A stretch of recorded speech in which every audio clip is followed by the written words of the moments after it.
Good evening. This is the roll call. Member Burns. Here.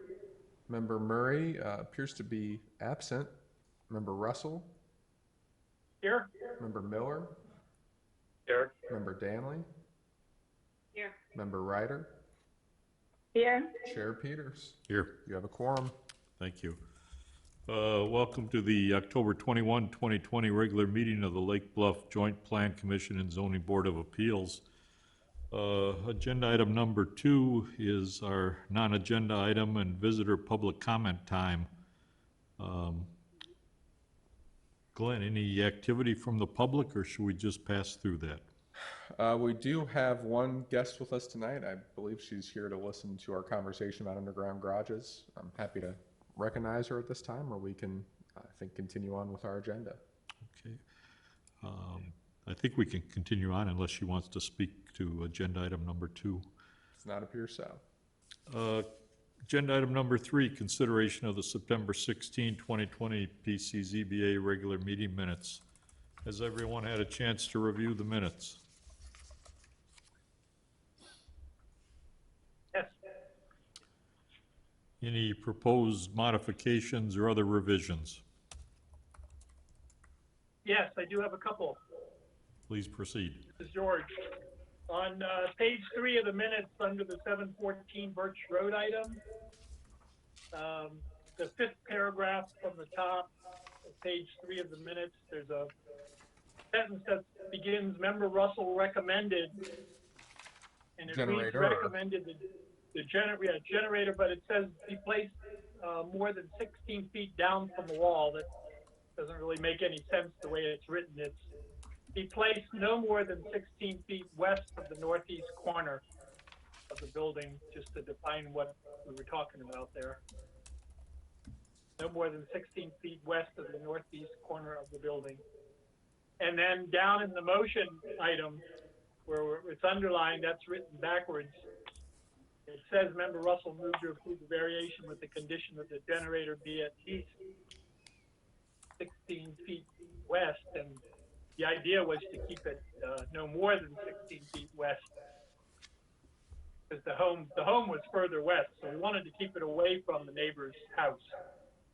So hopefully, if the building permit went out, we didn't force them to move the generator closer to the house. Okay. And then under work, item number 8, the workshop regarding accessory dwelling units. The second paragraph, second sentence, says AVA Cole responded that if someone were to build an addition, any trees you have to remove would usually be 50%. If properly landmarked, 100%. And I think you're trying to say, I know what you're trying to say there, Glenn. I guess just got typed incorrectly. I mean, if it's landmarked, you don't have to. It's 0% replacement, not 100%. Yeah, I think it was discounted 50%, but yeah, I'm with you. And yeah, so it's the way it's. I'm sure you know the numbers. And then the first part of it needs to be cleaned up a little too. That you get, you have to replace 50% within the foundation limits. That was it. Thank you, Member Russell. Any other proposed revisions from the commissioners? No, Mr. Chairman, but it's Member Murray. I joined late. Apologies, I had IT difficulties. No, thank you, Member Murray. Thanks for being here. Hearing no other proposed revisions, could we have a motion to approve, please? Approved. Is there a second? If we could have a roll call vote, I guess. Huh? That's correct. Member Burns. Aye. Member Danley. Aye.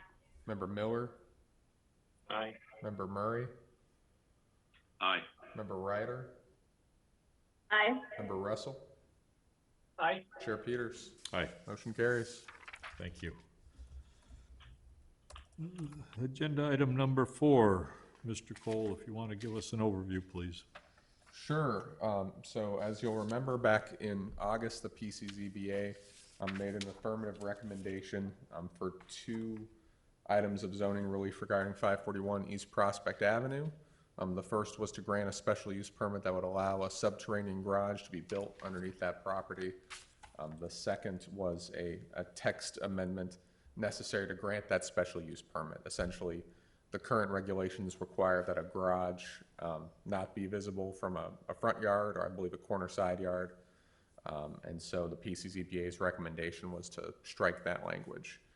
As you can see in the minutes we've shared with you from the village board, you'll recall there was a pretty good amount of discussion here with this group before there was a consensus. When it reached the village board, I think they were struggling to find the consensus to grant this as well. There were a number of members of the board that expressed concern with stormwater.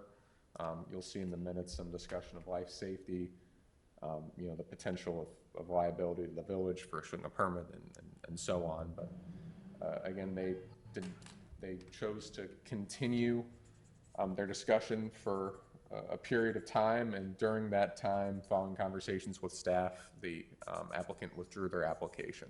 So ultimately, the special use permit was withdrawn, the text amendment was denied, and they referred that item back to this group to discuss further. You'll remember in August that we had talked about taking this up again at a later date. And this is the only substantive item on our agenda tonight. So we've given you the minutes from when these rules were first put into place, from your discussion in August, from the village board's two discussions. We've given you the comparative table again of what other communities nearby do. And then we've tried to, of course, we talked about some of the permutations that you could do with this in August. You could prohibit them entirely, you could allow them entirely. You may recommend that the village board take no action. Based on some of our planning documents and some of what we heard as staff in August, we've drafted up a text amendment for you that maybe strikes a compromise point. So I'll just read off these bullets real quick. Again, it gets rid of all treatment of these as a special use. So, you wouldn't have a situation again where someone retained an architect, retained an engineer, and was denied a special use permit. It would prohibit these in the R1 through R5 districts. So that's the terraces, most of the east end of town. I'll put up a zoning map here in just a little bit to show you that. It allows them as of right in the E1, E2, and CE districts. So that's the southeast end of town, and then of course north of Blodgett as you get into Shore Acres and those areas. Also in Bath and Tennis, Wimbledon Courts, Wimbledon Estates. And then we think, as you can see in the record, we think when these regulations were put in place, there wasn't any discussion of,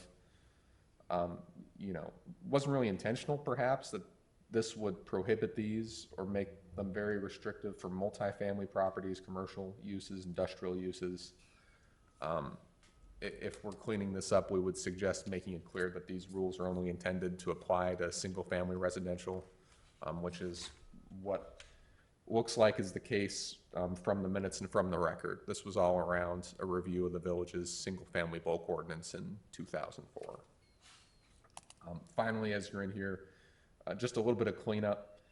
So our ordinance says that our required yard setbacks are clear from the ground all the way to the sky. Well, that doesn't really address what's below ground. Our staff interpretation has always been that you can't build your basement into that setback. As we're looking at it, we think this is a good time just to clarify that underground structures need to follow the setbacks just the same as above ground structures. So happy to answer any questions, or certainly we can offer a chance for testimony and kind of work through a discussion. Is there anyone from the public that wishes to address the board? I believe so, Mr. Chairman. Okay. If we could have them state their name for the record, and then we'll swear them in. Glenn, can you hear me? We can hear you. Hi. I'm not going to turn my camera on, but as long as you can hear me, my name is Elizabeth Jensen. I live at 503 Maple Avenue. I actually participated in the meeting with regards to the proposed subterranean garage on Prospect, and I aired my concerns at that meeting. But what I wanted to say tonight is that I'm in agreement with the draft ordinance as it's being proposed. I think that subterranean garages should be prohibited for the following reasons. Obviously, concerns about flooding and drainage. They are generally unattractive and project more of an urban feel, which is not in keeping with the character and charm of Lake Bluff residential neighborhoods. Obviously, there could be some safety concerns as well. But with that said, there is a place for subterranean garages such as in multifamily or commercial uses, but I don't believe that they belong in our single-family neighborhoods, particularly with the small lot sizes that we have. So I hope that you'll be able to approve this new ordinance as it's proposed. Thank you. Thank you, Ms. Jensen. Anyone else from the public?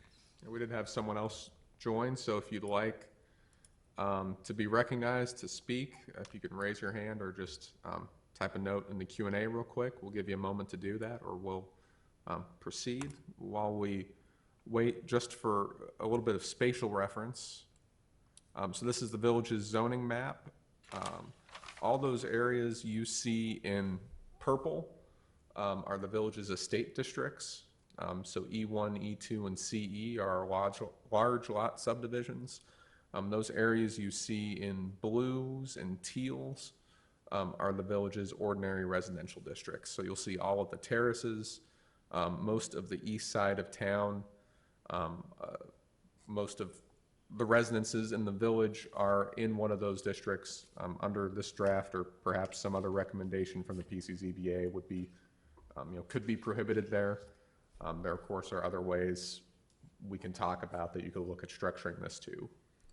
I would point out that there are subdivisions in the village that have E1 zoning, but that, for example, in Tangley Oaks, they would be subject to the HOA's architectural review.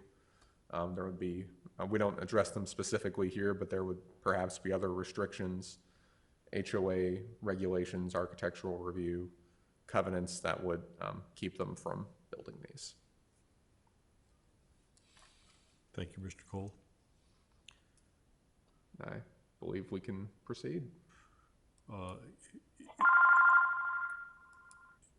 Is there a member of the public that wishes to address the commission? Does not appear so, Mr. Chairman. Okay. All right. Who would like to start our discussion among the commissioners?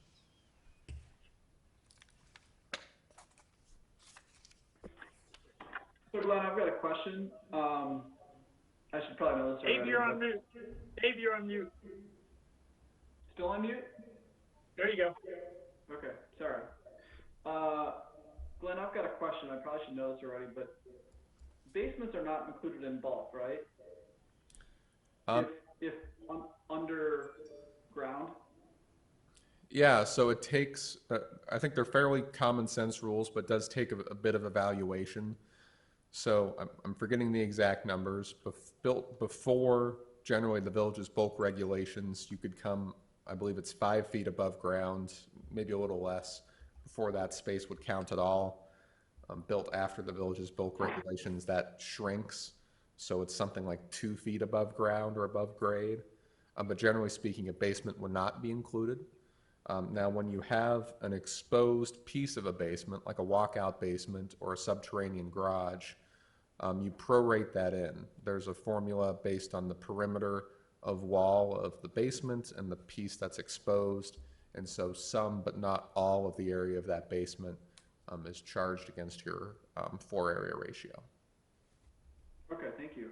In the case for existing, or if a new underground garage like this, but maybe off to the side or behind the house as I think currently allowed, would it be if with that prorated calculation then as if it was a walkout basement? Yes. Okay. All right. So given our current ordinances, the bulk element of this is already contemplated. It's considered in our bulk regulations, if I'm understanding this is correct. It's not like you're getting a free pass by putting this in here and then there's no impact to your bulk. There is an impact to bulk. There is impact to bulk. It's hard to tell. Certainly this conversation came about in the same conversation where that walkout basement rule was implemented. So I would presume that they were aware of the interaction of those rules at the time.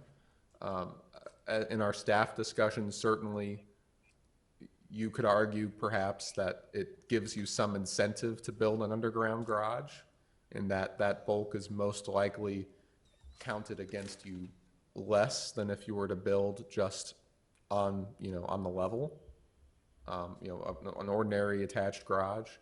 And so you could argue if that's incentivizing architecture you don't want in the village. But to your question, yes, it does. That construction would count against your bulk. It was considered at this time. Okay. Well, so from my perspective, I think that's, to me, the only real consideration that is within the purview of our board. And I think if we want to discuss it, we can discuss it and maybe have less of a discount for this sort of thing. The reason being is the other issues related to this, I think, are engineering issues that relate to safety precautions that need to be taken into consideration in our building code outside of zoning. There are lots of ways to create unsafe situations, and we need to have appropriate code outside of zoning to make sure things are done safely. You could climb up a tree and fall off. You could go into somebody else's playground and break your neck. This is somebody's private property. People shouldn't be going and jumping off of these ledges, and there should be some sort of a barrier. So if you want to hurt yourself, you can, but you can hurt yourself in lots of different ways, and we can't protect that. I don't think that's a zoning issue. The other part of it is the appearance, and unless I'm mistaken, we don't apply appearance criteria in our zoning. That would be a slippery slope that I think Lake Forest does, and we can go down to say, well, we need to have a certain amount of windows on a certain side of a building, and we need to have a certain architecture, because if it's not a certain way, then it looks too bulky. And I believe that this goes into that goes into that category of architectural appearance and subjectiveness. So to me, bulk is the only consideration that I think is relevant from my perspective. And if we really want to make this something that we don't want to have, we should have less of a discount in the bulk category to penalize people who want to do this. Say, hey, you're going to do it, it's going to impact bulk. But from an appearance perspective, I think it's a slippery slope as it relates to a lot of other subjective things that we could apply to say, well, this doesn't belong in this area because it looks bad. So those are my thoughts. Thank you, Member Burns. Member Murray.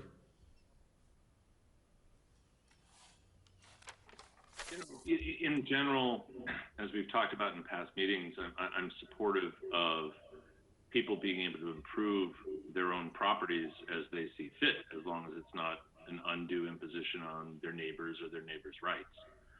So in general, in principle, I'm supportive of this. I'll tell you, in a very non-informed, non-scientific fashion, my biggest concern about this is the fact that large-scale subterranean structures in particularly the east part of the village create questions around what are you doing to the water table? What are you doing around to groundwater flow?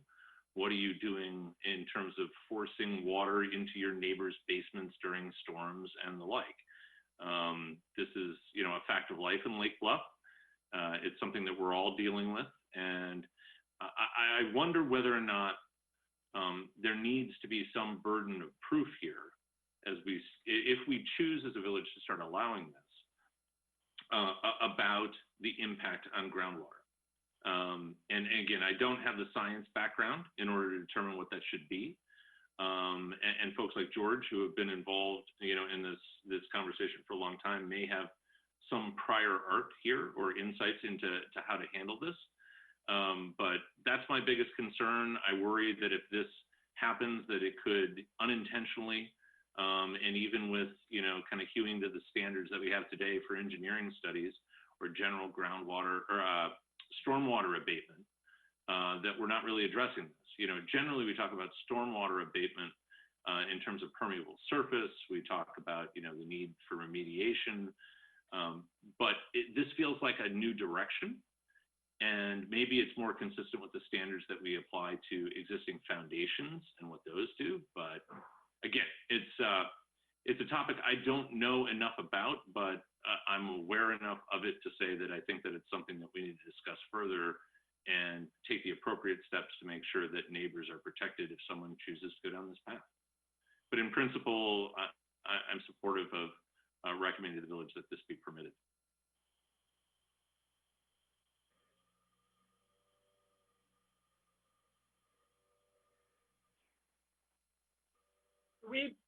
Chair Peters, could we possibly hear from the village attorney on his thoughts on a regulation in the zoning code that prohibits subterranean garages and whether or not he thinks it's appropriate from a zoning perspective? Certainly. Make sure I understand the question. I guess, you know, what I would say is there's a policy consideration of whether or not you think is appropriate. And I think Member Burns had an interesting point that talked about kind of where the line is between architectural choices versus use choices that would typically govern. And I think it's a gray line that's in between. It's not a fine line because certainly architecture choices do have impacts on use of property, as impacts on externalities. You know, it's a you know, where that line is drawn is a tough one. And I think thinking about that distinction is one factor to consider. The other, from a zoning perspective, and I'm not an engineer, and so I don't want to render an opinion per se about the impact of a subterranean garage on neighboring properties, but that's, I think, the essence of one of the things you're considering. How it impacts flooding, you know, and you know, as Member Murray discussed, I think he very aptly explained some of his concerns, all of which are our zoning concerns. So, you know, it's beyond my expertise to say whether or not that would be good policy. Certainly that's a decision I think that's best left to all of you, as well as the expertise of the village staff to weigh in. But I think that you have the freedom within the code to kind of make what, you know, the appropriate decisions that you think of whether you want to allow them, not allow them, and if you are to allow them, under what circumstances. So I hope that's not too much of a cop-out, I guess, on it. But if there's more specific questions, I'm happy to answer. Yeah, well, well, I do have a follow-up question. Sorry, George. Just a quick question on that is, I do agree on the impact to the neighbors, but to what extent is it our responsibility to ensure that it's engineered properly? Is that a condition that the zoning board should have, or is that more of a building code or staff requirement to make sure things are done and engineered properly? I feel like sometimes, you know, we talk about these things, and at the end of the day, it comes down to, well, that's just the necessity of our staff to make sure that things are done the, right way per our code, per the building code? Or is that something that we would need to put into the zoning to say, if you're gonna do this, you need to have this kind of a backup sump pump system, and it needs to go into the storm sewer, it can't be discharged out into the yard. That doesn't seem like a zoning thing, it seems more of a building code type of thing. So I do agree that we can't have something zoned that impacts the neighbor properly, but it seems that's more of a building code engineering question versus a zoning stipulation. Well, I mean, and it could be both. You could put regulations that deal with engineering requirements for these in the building code. One challenge with that is, is sometimes a temporal issue. So for example, you could say, I'm going to engineer a subterranean garage today that meets, with some pumps and go down the list of all things that meets the code requirements today. But as time goes on, whether it's changes in water flow with time, or perhaps it's not maintained, and then it becomes an enforcement question. But the question is, 20 years from now, what is going to happen? Sometimes you may want to put the regulations in the zoning code because you say, look, we don't, 20 years from now, we don't know that this would be a good land use, and it may have impacts, and the best way to address it is by having prohibitions in the zoning code instead of in the building code. But there are multiple ways to address this, and you are correct. I mean, you could do it building code, you could do it zoning code, and it's kind of what you think is the most appropriate and best place. And I would add to that also that we, as staff, we had considered, we didn't want to bring you a whole slew of options, but one of the options you could do, certainly if you choose to permit it, is you would, require that they be designed to the current design standard for a 100-year storm. Again, those standards were recently updated with a new, more intense 100-year storm that, for example, would have made, I believe I'm right in saying, would have made the July 2017 storms fall below the 100-year standard or close to it.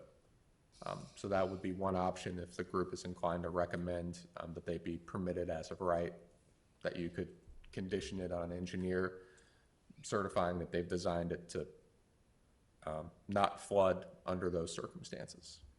I mean, and I think one thing to consider is if it's purely a technical issue that your decision hinges on, for example, as Mr. Cole has expressed, we want to make sure that it withstands the 100-year flood. So therefore, if you do it, you must take certain precautions. That may be a building code issue because it's purely a building technical issue. If it's something that's more about general land use, whether it's how it interacts with neighbors' properties and the like, that could be more of a zoning issue, and it's kind of a philosophical question of where you think is most appropriate. And there's two different considerations. It's the impact on your own home. I want to put in a subterranean garage. What does it mean for me as the owner and future land, property owners may purchase my home and have to deal with those issues? Or is it about the neighbors, which seems more like a land use issue, and is it about protecting them, which is a more classic zoning consideration?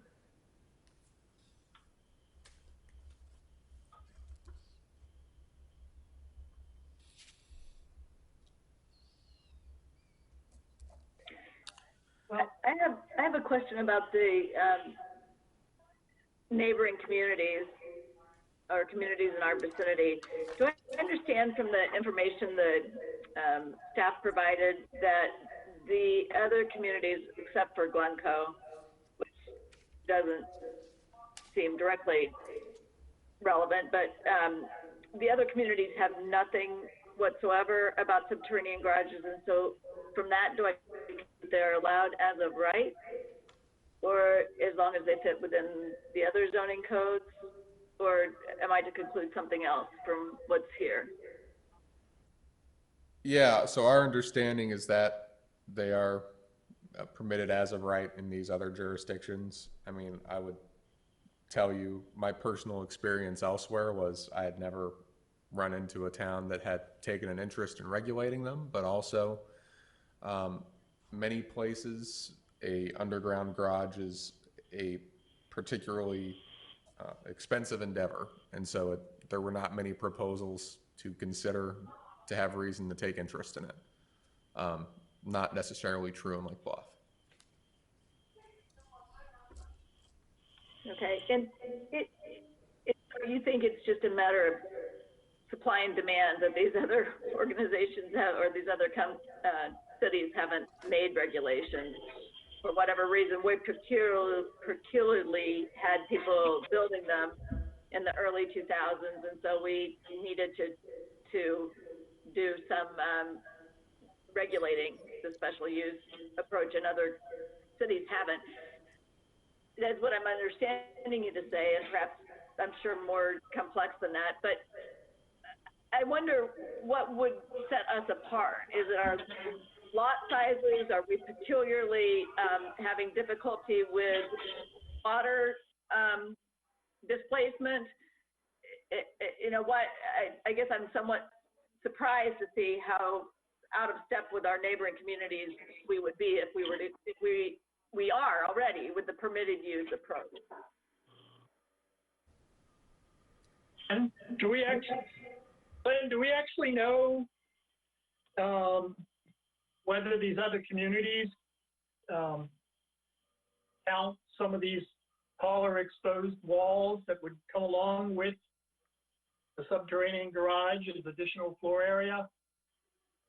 I assume most of them by now have bulk regulations, because that is the provision, in my view, that changed the feeding frenzy that started in the village when most of these all were built, and there's actually 6 of them, not 4 of them. They were all built all around the same time when there was a housing boom period, if you will. People were trying to build as big a house as possible on their lots, and so they started putting these subterranean garages in to be able to grab that additional space in their home that would otherwise be occupied by a garage that was at grade. And that's really what's put the brakes on it, that we started charging additional floor area. So Glenn, unless you asked that specific question when you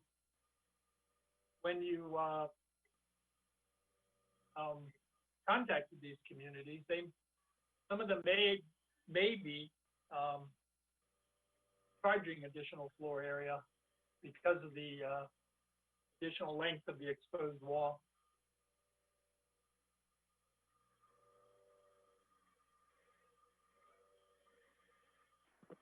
So George, I don't know, were you expecting an answer on that? Or Sorry, I Glenn was trying to talk, but. Okay, sorry.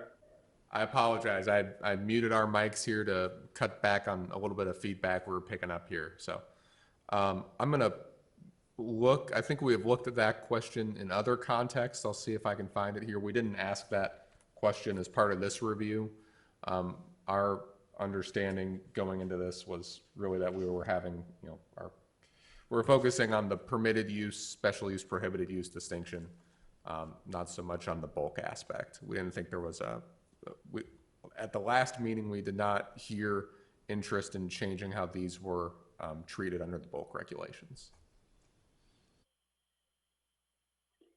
But we're certainly happy to provide information about that. Yeah, I guess my own opinion is I'm supportive of having a clear-cut regulation that prohibits them in higher density districts in the village. I think they're unattractive. We have other, Dave, I would say that we have other regulations that do control how houses look somewhat. Our daylight plane regulation certainly controls the shape of homes in our community. And These underground, being an engineer that's dealt with these underground lodges with these sloped driveways that drain down towards the basement are extremely problematic for the homeowner, despite the generators, despite the double pumps. There's all these situations with freezing. There's situations where leaves clog drains. And these homeowners then end up with a flooded basement. And, you know, the question does come back to the village, which is, I assume, why the trustees are more sensitive of it. Well, gee, why did you allow these? There's only so much that building codes can do. I mean, you can't prevent these freezing and deep drain clog situations, which is typically end up being two of the problems. Our community does have a very substandard stormwater drainage system overall. It's these things, the pumps that are part of these, even if they're pumping into our storm sewers in extreme storm events, our storm sewers are completely clogged. I do think they are unsafe in high density. There are a lot of things that are unsafe, but these are unsafe also. You've generally got a 6 to 8 foot wall as you approach the garage door with then a fence on top of it. And I think they're an attractive nuisance for the younger population. I don't personally like the way they look. We have a regulation on our books now for a similar dissimilar ordinance. If someone were to come into town and want to build a cinder block home, that's an extreme example, but staff has the ability under other regulations in our code to refer that, and we can reject the construction of a home that is too out of sorts with a neighboring home. So, and for all those reasons, I just think it's better to have a clear-cut regulation that just doesn't allow them. So I wouldn't have any problem at all supporting the regulation as drafted. I did have one question about the provision 3, the lift. Wasn't quite sure that was defined, the reference to the elevator, but we can get into that later if there's any support for recommending that this ordinance go forward. Sounds like I'm in the minority on this. Hey, George, I've got a quick question, or two quick questions. Well, I don't know if they're quick, but questions. So the first is, you mentioned concern for the homeowner in regards to the implicit risks of having this and many different failure points. And I totally agree with you that there are all kinds, and that's, they're doing it at their own risk and peril, and I couldn't agree more. I'm an engineer, and I 100% agree. That's their choice, along with lots of other things. Again, I don't think that's a zoning issue. But if you believe in that, why would you agree that this can happen in any zone? Why would you allow it in the estate district? We're putting anybody in a tough position. It should just be outlawed. This should not be something, because those estate owners could similarly come to the village. Why did you let me do this? This is crazy. So that's number one. And then number two is separate topic, but there's been a few comments or questions, concerns about the impact on the neighboring communities from a water perspective, which I know we're all very sensitive about. You're obviously, I don't say obviously, but I think you're probably one of the most, if not the most qualified person to comment on that. And if I'm not mistaken, in the last meeting, you actually did comment on that in regards to this being, in some, if done correctly, it's actually a benefit for water retention. And I just wanted you maybe to comment on that one more time for the benefit of the other members as it relates to potential water issues, aside from maybe water table issues. Jim's question about water table, I think those are some uncertainties and more advanced engineering that we don't know about. But in terms of just collecting water and not having it shed to the neighbors, I know you made a comment on that the last time we visited this. So the second piece of my follow-up would be, if you don't mind giving your opinion on that, because I think you're very well qualified. Yeah, well, first of all, I am 100% absolutely convinced that in terms of effect on water table, a subterranean garage entrance has no more impact on water table than anybody's basement does. You've got a basement that's down at a certain level with drain tile around it, and it's keeping the water table at that level. So that's I'm 100% certain of that. There's no more impact on water table than any regular basement. In terms of a great flood, I think what I said before, when we have one of these really serious storm events, and I was responding to the neighbor that had commented, about drainage in the neighborhood, that it said, if everything floods out, yeah, this hole in the ground is going to store water, but it's going to impact the homeowner. And homeowners don't. I know property rights, and they do it at their own risk, but they're looking. I think they count to a certain extent on codes to protect them. But generally speaking, though, when the system is operating correctly, the water all flows to a very specific point into a little pump station, and there's one certain pipe that is blowing the water out. That in itself is a little problematic. Point discharge of water, and if the village storm sewer can't handle it, boiling out in one specific location, and where that is going to depend on which block the project was built in. As far as your comment about the higher zoning the lower density zoning districts, I wouldn't personally object to just prohibiting them across the board. The only thought is that in the areas where there's these huge lots, there's the chances of it impacting a neighbor are much less. That's all. So there's a little difference. But. Okay, thank you, George. So just, George, the one question that I'd ask, and again, forgive the ignorance, is it possible, though, if we take a look at properties that are not built to setbacks, and we have all these restrictions on above ground structures, right? We have light cone, we have bulk requirements, et cetera. The question is, do we raise the possibility that you're exactly right, George, this is no more disruptive than the basement. But if you think about the total underground building volume in a given property that would be permitted by this allowance, my question is, are we not de facto allowing anybody to put a lot more underground than exists today, even if you have a full foundation basement? If your house isn't built to the setbacks, then are we effectively creating a loophole here for people to put a tremendous amount of volume underground, and might that be the impact I was talking about on groundwater? So yes, it's no more disruptive than a basement, but it's almost like giving people two basements or an extra basement. And that's the only question that I'm asking. Like I said, I defer to the number of folks on the PCZBA who are engineers.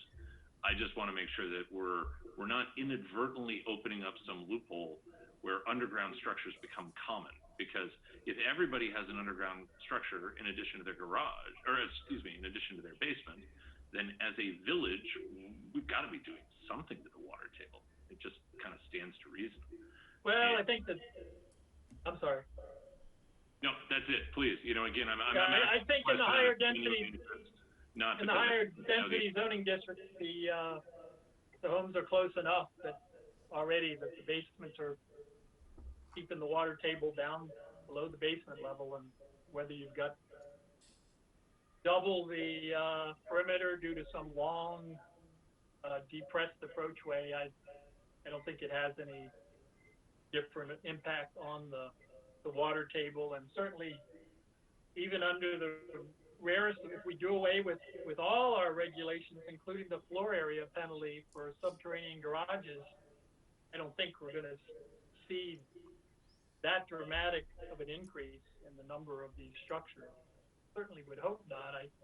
I truly think that if you polled the community, that most people would think they're unattractive and shouldn't be allowed. in these higher density districts where the houses are very easily seen from the street. But that's it, I guess. Thank you, Member Russell, Member Murray. Member Danley.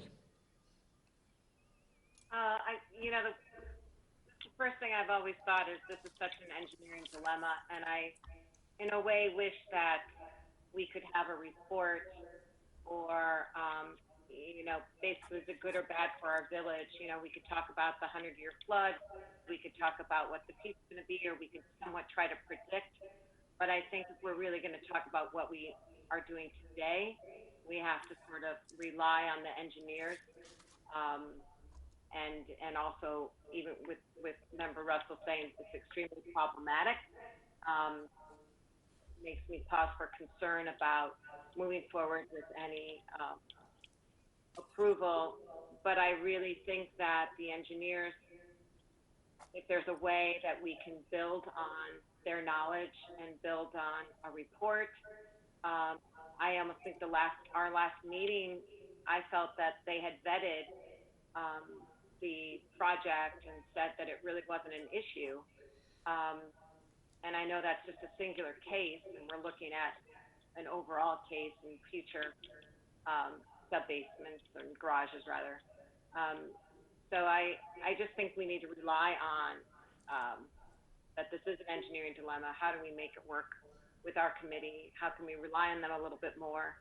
And if we can, more than a staff report, but it's a concern I have for our village, the good or bad of it. Like, really, I wish they would just kind of say whoever they are, but we rely on them to give us a report on what's best for our village. And how do we do that is, I guess, a big question. Thank you, Member Danley. Member Miller. Well, after this discussion, I think I'm more confused about the issue than I was coming into the discussion. For just a clarification, on page 5, it says R6. Is there an R6 in the village? Yes, the R6 district is the sanctuary. Oh, well, they're not going to put underground garage. I doubt they put underground. Okay. And then the whole paragraph there, it just has to do with accessory dwellings, correct? I'm sorry, I didn't quite catch the question.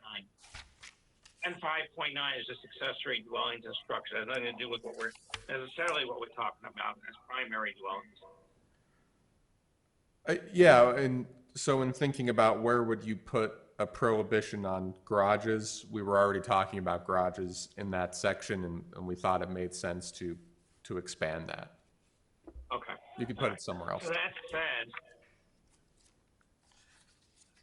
I have very mixed emotions about this. I feel by right, a person who owns their property should do what they want within reason. I think an underground garage is probably over the top.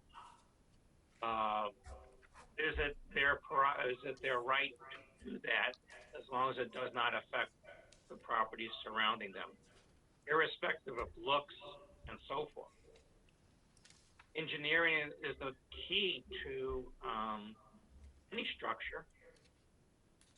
Is it possible that we have to get 2 engineering opinions for any underground garage, 2 independent, or 1 independent plus the village, that this is a safe thing to do for this particular property? Do we put a prohibit if there's objections from neighbors? What do we think about neighbors objecting? Should we allow them to object, or is this going to be a blanket? This is okay to do as long as it meets all the guidelines. It's really, as somebody said, it's a slippery slope. I think the easiest thing to do is prohibit it, but I'm not sure I agree with that entirely. If you have a right to do what you want with your property. And George, you mentioned that originally it was taken into account because it increased the bulk of a house. Is that correct? Initially. That's why they went. Can you hear me? I lost my video for some reason. Well, I can see you too. Okay, well, I lost my video for everyone else, but I just want to point out that we have regulations like the width of the total garage doors that face the street, irrespective of whether the garage is underground or not. We do control some of the visual with homes. If you go through all the regulations, a lot of these have some impact on the visual of the home. What I'm talking about is that originally, when the homes were built, my understanding was with the underground garage, they were able to build a bigger house based on the FAR. Correct. Is that correct? Okay. That is correct, because all the space that would have been occupied by an attached garage, say another 450 square feet on average, now they had another 450 square feet that they could, create 2 more bedrooms or a bigger family room. So that said, the reason that we put these things in was to prevent somebody from overbuilding their house, not necessarily to prevent them from doing it. The original thoughts were people can be allowed to do it. My feeling is that the village board is now saying, well, maybe that wasn't such a good idea when that was originally allowed. I'm not sure we're in a position, as a group, I'm not sure we're in a position to say, no, you can't do that to your property. I think we can, in what we can do is say, yes, you can do it with these certain restrictions. Yeah. So, and let me just finish. So, my thoughts are that this should be allowed. I don't really care where the door is, whether it's in the front or the back. But maybe we should get 2 opinions on the engineering and the water for the water problem. That seems to be the biggest problem that a homeowner or the neighbors can face. I know the village does do an engineering project, but you think we should have the person who applies for this has to get an independent contractor engineer to say that, yes, the first engineer was correct. That's all I'm saying. Okay, well, let me just point out that, if there's 6 of these in the village, I know at least 3 of them have flooded. They were all done by professional engineers and architects. I know of a residence down in Lake Forest, right next to my former in-laws house, that has flooded out twice. I mean, they're designed and built with the best of intentions by professionals that are registered architects and engineers, but they're problematic. And despite the best of designs, you're building a big slope to catch water from the roof. If your gutter over your driveway clogs, if the water pours off the roof down into these things, it's just, I understand. George, I understand that. You're going to get 100 different answers, I can tell you right now, and none of them are going to say, I absolutely guarantee that it's never going to flood. But then isn't it the homeowner's responsibility? Isn't they take responsibility then, not the village, to make that decision? No, we have, we design, there's building codes that require a certain size tread on your staircase. We don't just allow a homeowner to say, well, by golly, I like a narrower, steeper staircase. And that's a safety issue. Yeah, and if your basement floods and your electric is down there, that's a safety issue too. There's safety that's tied into a flooded basement. Anyway, I'm sorry. I'm talking. Yeah, we know. I understand your thoughts. I'm playing the devil's advocate here. That it's not so clear cut. And if you're a homeowner, it's their property. I understand we're protecting them, but is it worth our? I don't have a problem with prohibiting it either. I'm just playing both sides right now, as far as our discussion. Okay, Ben, go for it. We've had a very, very... Damn it. Recognize your lawyer. Mr. Chair, if I may. Yeah, sure, Ben. Thank you. There's a couple of comments on, I guess, the restrictions that were just proposed. There were 2 different things that were thrown out, one of which was to have an opportunity for the neighbors to object, and if the neighbors object, to not permit them.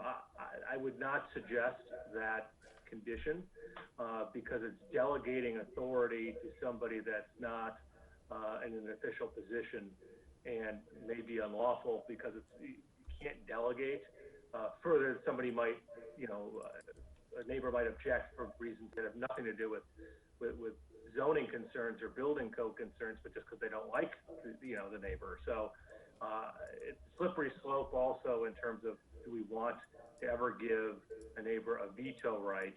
So I would recommend against that. If you want to hear from neighbors, the way to do it would be a special use permit, or a process in which somebody comes to the village board for approval, and a neighbor can provide their comments and feedback just as you're used to. As for the condition about an independent engineering study, it is absolutely permissible to require such a engineering study be submitted. It's permissible to have the village do its own study. The question becomes, though, pursuant to what standard. So we can have a engineer evaluate, but but I guess it starts with the initial question of what is the gatekeeping function? So if it's by a special use permit, you could have an engineer comment on whether they, from a technical perspective, meet the standards within our village code for a special use. But it starts with that threshold question of what is the process and what would the engineer be commenting on. But simply to say to an engineer, you can have a subterranean garage if a village, independent engineer retained by the village says it's okay, isn't really a sufficient standard, if that makes sense. But if that's something you want to explore further, there's certainly ways we could do it. Thank you, Mr. Schuster. If I could also, Mr. Chairman. Sure. Yeah, so a couple pieces of information. So first, to that discussion, the village does routinely engage in that type of review. We haven't talked about it too much here, but when there's proposals under the village's watershed development ordinance, or I should say the counties, which we administer, an engineer submits plans and calculations. We have an outside consultant that reviews and evaluates those plans and calculations under the supervision of the village engineer, and you meet those objective standards in the watershed development ordinance. That's, of course, I would mention that's not inexpensive. For example, for the 101 Waukegan Road project that we don't think will be built, but you'll remember the parking lot expansion. I think our review fees were in the neighborhood of, and that's a much bigger scale project than a residential garage with many more standards. I would emphasize that, but you're talking 100 to 150 an hour. I think that went through many revisions, but that was in the neighborhood of $4,000 to $5,000 by the time it was done. Is it another $1,000 for a residential garage? Probably. Our special use permit fees and et cetera is about the same amount of funds. So something to really also in the village board's purview, but something to think about as you consider a recommendation. Member Russell, to your earlier question, so we had, back in 2017, we prepared a comparison of floor area ratio rules for the village's residential building ad hoc committee. I'm happy to circulate that. It doesn't look at the same set of comparable communities, but in short, most but not all of these communities do have a similar rule to prorate the exposed perimeter of an underground garage. I'll go through quickly. Lake Forest has a very similar rule to ours. Glencoe has a similar rule to ours. Highland Park does not appear to take those into account, and I understand that's intentional. Kenilworth would include the entire area of an underground garage. Wilmette does not have that rule, and again, that looks intentional. And Winnetka has a similar rule to ours. So that's not every community in this comparables list, but those are some of the village's common comparables, and they appear to have similar rules on the books as far as bulk and an underground garage. If I may. Certainly. Okay. So having given this another couple of months of thought since we last spoke, and looking back at the minutes from the 2004 discussion, it strikes me that the previous village board did a pretty good job of striking a balance here. You know, I'd wager that if we weren't talking about a home where you see the garage doors from the street, we wouldn't be talking about this. If there was somehow that these could be on the back of the home or even the side of the home, I think that's really the gist of what's really generating a lot of the concerns. Certainly not all the water table concern, but the concerns outside that. And so, as I look back at the conditions that they put on it, 15 years ago that have worked so far, it strikes me that maybe we ought not change what's there, but continue it as a special use. I for my own part, am not in favor of prohibiting it entirely for some of the same reasons that have been articulated, really just a basic understanding or belief that people ought to be able to make their own mistakes or improvements to their home, as the case may be, if it doesn't infringe on other people. But it strikes me that maybe the particular application here is affecting our view of what was done 15 years ago, which seems to have made sense. And if we were to apply the regulation as it stands, we would, not be granting this particular special use under the terms of the regulation, which to me is perhaps exactly where they thought we should be 15 years ago, and we may still be in 2020. Thank you, Member Ryder. I think over the past decade and a half, we've had very few, if any, formal petitions for an underground or subterranean garage. From my perspective, I see no compelling reason to allow them.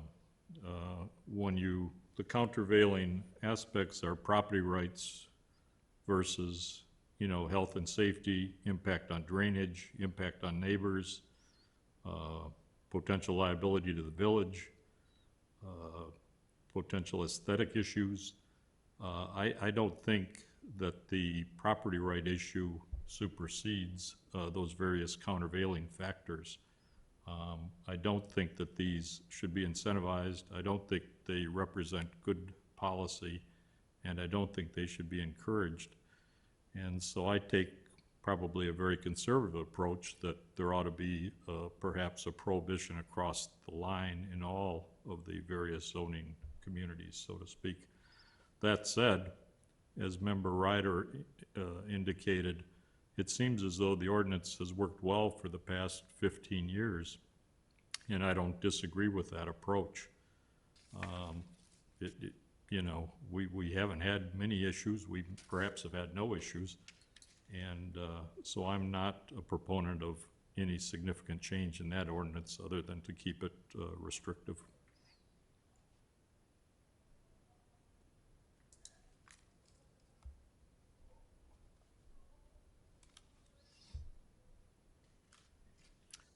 Any further discussion with respect to this?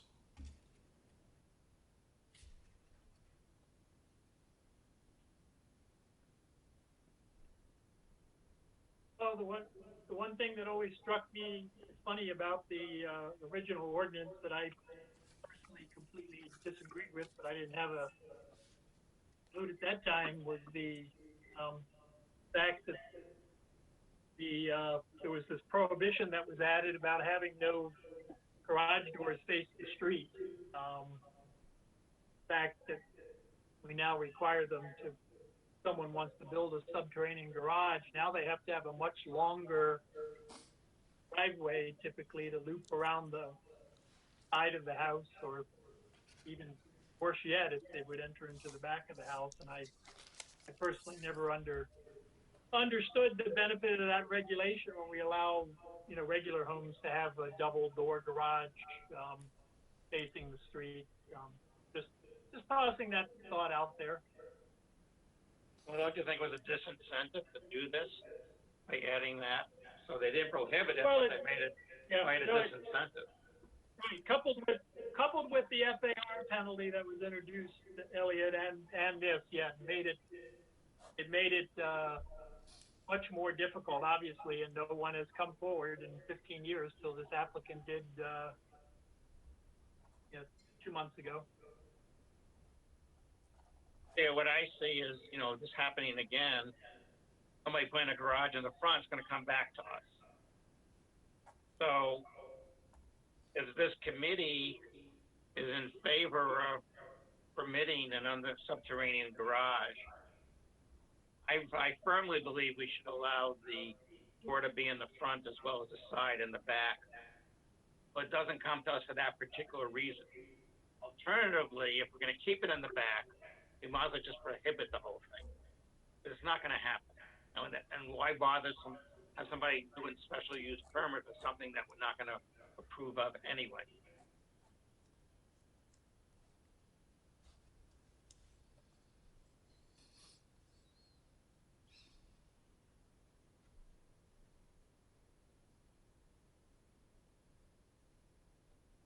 Yeah, again, I just see no compelling reason to allow these, other than perhaps in the estate E1 or E3, where there's really no impact on the neighbors. Safety is limited probably to the family, immediate family, so to speak. We don't know necessarily the impact on drainage, other than the fact that there's a strong possibility that the homeowner will have significant flooding at some point in the future.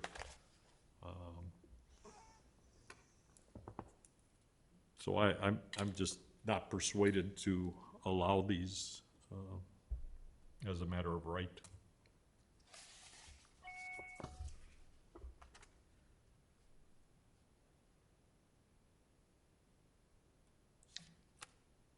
Any further discussion? Certainly. Yeah, unless there's further discussion.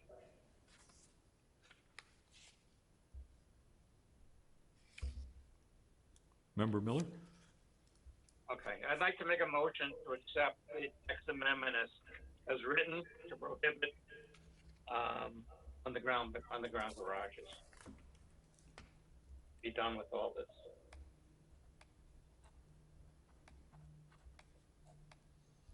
Is there a second? I have a clarification, because is there an ordinance prohibiting it across the board?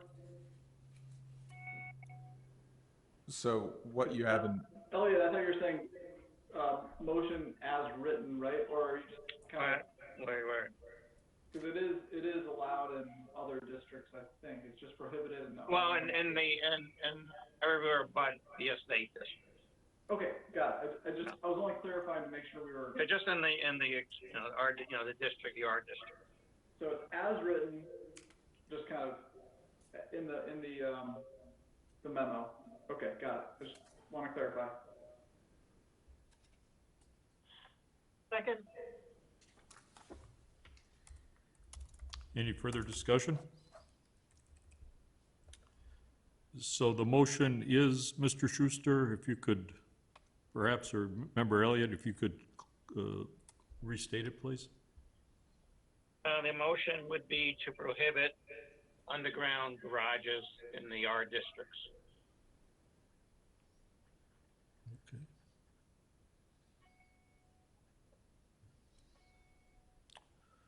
Any further discussion?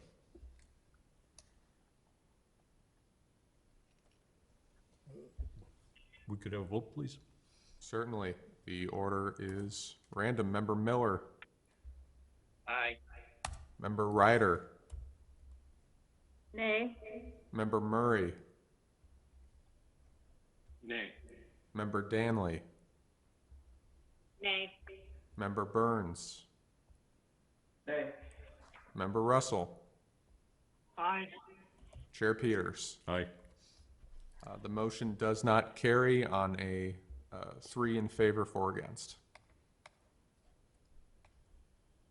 So I'd like to make a second motion. I'd like to make a motion. Okay, you go ahead. I'd make a motion that we recommend that the village board adopt a provision that or adopt a text amendment, I guess, that would require an SUP for underground garages in the R districts, and that this group work to develop provisions for the SUP, working with the village staff, that provide protections for the kinds of things we've talked about, including key items like groundwater studies. Just to summarize, this would be a very high burden, but I just feel that a prohibition itself is too sweeping, and that an SUP could offer us the path ahead here. Isn't it already a special permit? Oh, I guess it isn't, unless they change the rules. Okay. It is. So I guess my recommendation, if that's the motion that you want to make, you certainly could. The issue we would have is just a matter of what those regulations would be and what they would look like. So one thing you may want to do is, if that's how you'd like to proceed, is you could continue this hearing to the next date and ask staff, my office, to kind of work on some ideas of what that would look like to present to you. So that way, at the next meeting, you could then have a motion, and you could pick which conditions or restrictions and kind of a framework of what you would want to approve. But if we would simply say it's a special use, and that were to be adopted by the village board, somebody could do this with a special use, but there would be no restrictions yet. You could always wait and delay to do those until later. I leave that to you to decide, but that might be one idea, is just to continue, come back, and we'll develop a framework. So, Mr. Chairman, instead, with the able advice of Mr. Schuster, I'd like to modify my motion to suggest that we ask the village staff to prepare some options around an SUP that would allow underground garages in the R1 districts under very limited circumstances, with a high bar that there's no negative impact either on overall kind of community issues or on neighbors to the property. Thank you, Member Murray. We're happy to review it. I know we had talked about this a bit internally. Certainly requiring that they be built to a specified design storm, I think would make a lot of sense. Requiring that, or allowing the village to commission a review of those calculations at the applicant's expense would make a lot of sense. I don't know what else I would bring you. If you can give me some additional insight on what you're looking for, that would be appreciated as we bring that back and review it. I mean, I think that if we go back through, Mr. Cole, through the minutes, I think the issues that we've raised, stormwater, groundwater issues, I think there's the issue of where we want to locate, where we want to allow location of the entrance. I think that we've discussed the impact on neighbors. We don't want to give them a veto, but what are the options at our disposal in terms of making sure that there's robust neighbor input? Those are the ones that kind of leap out for me at the conversation we've just had. I have a question regarding this. Certainly. I mean, usually there's, hey, is there any discussion after a motion is had? Should I wait for the second, or should I discuss now? So I guess the next step would be a second. One other suggestion on the motion. We don't need, if there's a consensus amongst the body for staff to bring back a framework, the motion, you can simply just express the consensus without a formal vote. But what you'd be voting on tonight then is just a motion to continue the hearing to the next date. So you don't need a formal vote to direct us, and we want to make sure, nonetheless, that the last thing you do if we're going to come back would be a motion to continue. Because I have a discussion, or I have a question regarding the premise of continuing discussion in regards to the intended result of this. And the reason, I mean, I guess that point, because it's not a formal motion for action taken other than extending the date. I think what you're asking for, if I'm not mistaken, and I certainly might be, is that we want to develop regulations. The only thing that's different from developing regulations regarding putting an ordinance tonight is getting public comment. That's what, to me, delineates what you're asking from versus just saying you need to come up with some specific conditions.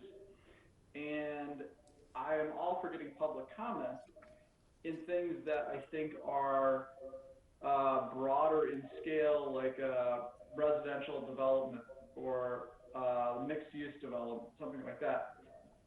I hate to mix in kind of temporal opinions about how neighbors feel about this stuff relative to how this thing will last for many, many years. And so I would not be in consensus with putting this in the special use permit simply for the element of getting public commentary. Because I don't think this is something that really goes into that category. I'm okay with conditions. I'm okay with it has to do this and this and this. I just don't think that deserves a special use permit. So I just, conceptually, I don't like the concept of going down the special use permit and asking staff to come back with those guidelines for that intent. But I am in favor of constraints. However, my personal opinion is that's building code related to the owner's safety and health and safety issues that is outside of our purview. So if we went down that path, I would say that's a responsibility of staff or whoever is, the village board who controls our code to say, if you are going to build one of these things, then it has to be built to the standard, just like we do, electrical circuits in houses and various things.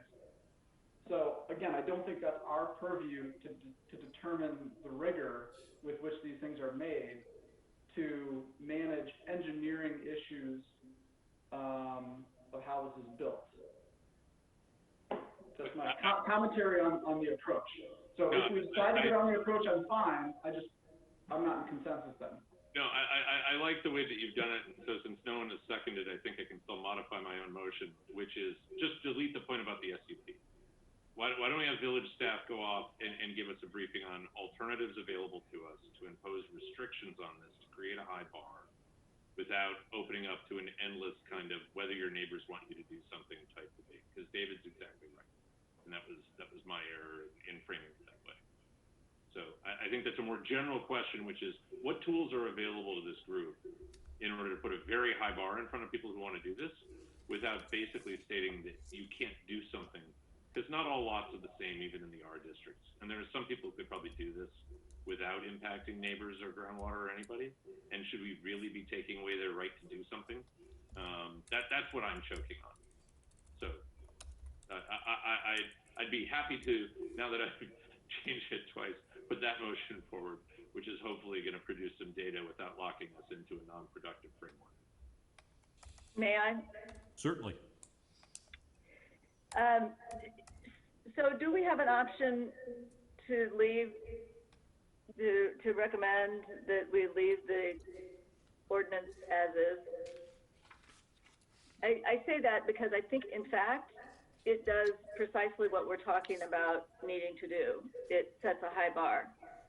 It's made it so that 15 years have gone by and we haven't had a request for this. I think there probably are, to your point, Jim, lots where this does work under these restrictions in the R districts. I don't know what they are off the top of my head, but there may well be, and I don't feel comfortable barring those. but I just wonder if it ain't broke, let's not fix it. But is one way to approach this. But perhaps I'm mistaken. Perhaps the village board has told us that it's broke, Yeah. and that we must do something. Susan, I think it's a great point. I would envision one of the options the staff comes back to us is exactly that, which is, you know, I think that one of the ways that we need them to do it is really understand what the focus is, look again at the existing situation and say, is that actually the best way to accomplish what we're talking about? That very well may be the case. Thank you, Member Murray. Member Ryder. What would that motion look like if we were to do that, taking nothing away from Jim's suggestion? I mean, Schuster, you tell us, but I don't think we need to make a formal motion. Can't we just say it's the sense of the PCZBA that we'd like you to come back with some options at the next meeting? Well, if you would like just options at the next meeting, it'd be just, you know, I think if there's a consensus that we're going to do a straw poll for that, we can then just do a motion to continue to the next meeting date. If the question for Member Ryder is, how do we say to make a motion to keep things the way they are in the status quo, and you want to end the topic, you could make a motion to recommend that the village board reject the proposed ordinance, which, you know, and keep the status quo.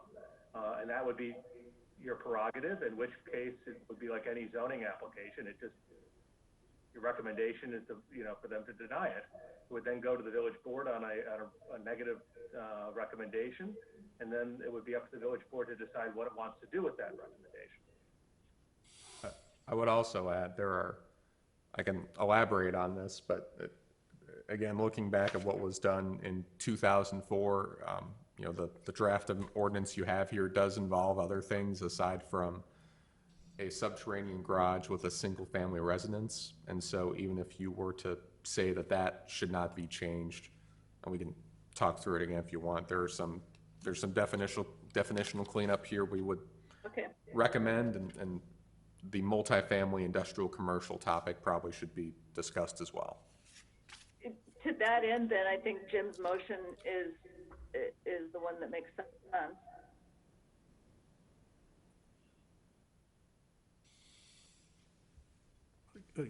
Well, do we have a second? No. Jim? Oh, go ahead. Wait, before you get to that.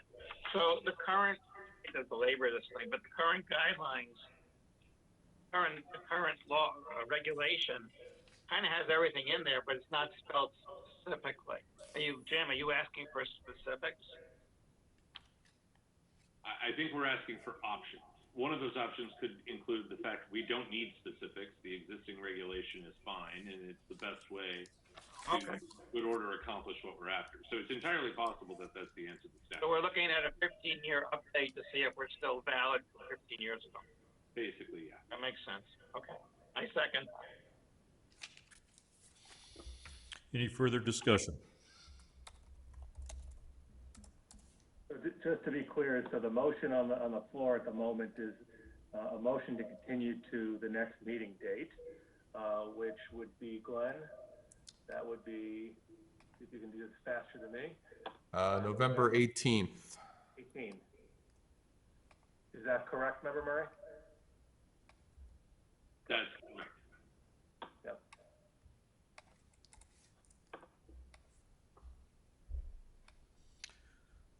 All right.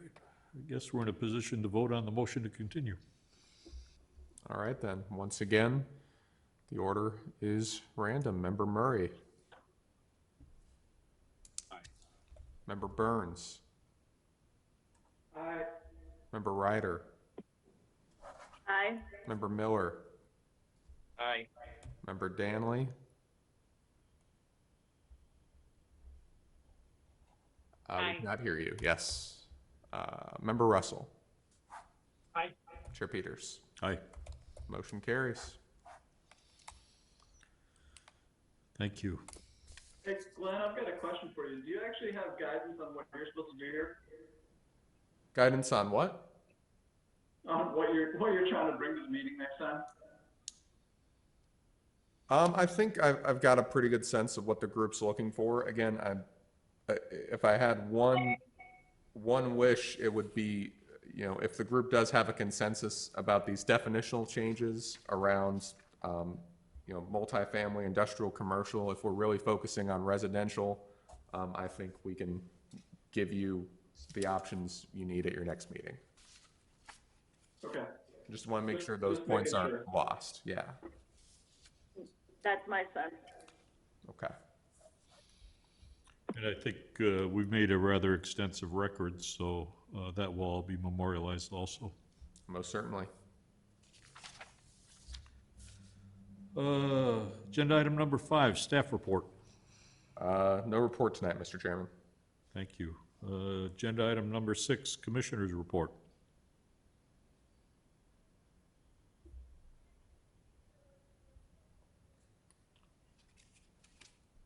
Hearing none. Agenda item number 7, adjournment. Motion to adjourn. So moved. Is there a second? Second. All in favor? Aye. No, it has to be a roll call. Roll call? Under the remote meeting rules in the Open Meetings Act, we now have to do this, because we're doing this remotely, we have to do it by roll call. Thank you, Mr. Schuster. If we could have the roll call, please. Certainly. Member Burns. Member Danley. Aye. Member Miller. Aye. Member Murray. Aye. Member Ryder. Aye. Member Russell. Aye. Chair Peters. Aye. Motion carries.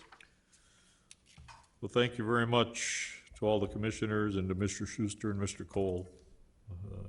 Another robust Thank you. meeting. Have a good night. Great to see everybody. Great night. Thank you. Thank you. Bye-bye.